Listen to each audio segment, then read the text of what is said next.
নমস্কার বন্ধুরা, আমি লতি বানাবো।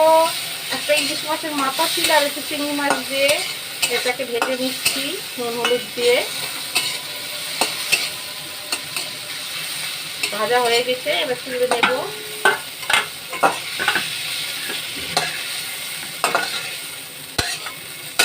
কড়াই তেল দেব, একটু শুকনো এই জিরের ফোড়ন দেব, ফোড়নটা হোক। এবার কচুর লতিগুলো সিদ্ধ করে রেখেছি এর মধ্যে দিয়ে দেব।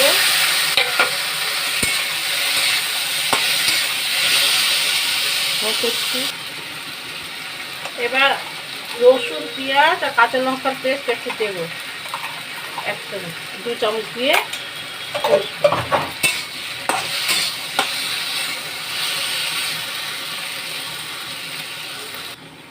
এবার হলুদ দেব, হাফ চামচ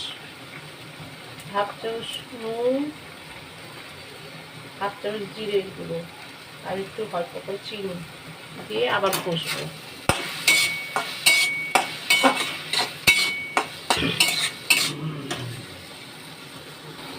এবার অল্প করে একটু জল দেব মশলাটা সেটিং হওয়ার জন্য, দিয়ে মাছগুলো দেব, দিয়ে ফোটাবো।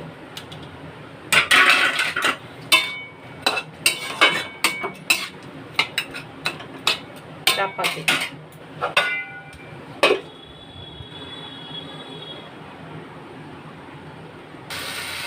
এবার লেবু রস দেব একটু, দিয়ে একটু নেড়ে চেড়ে নেব।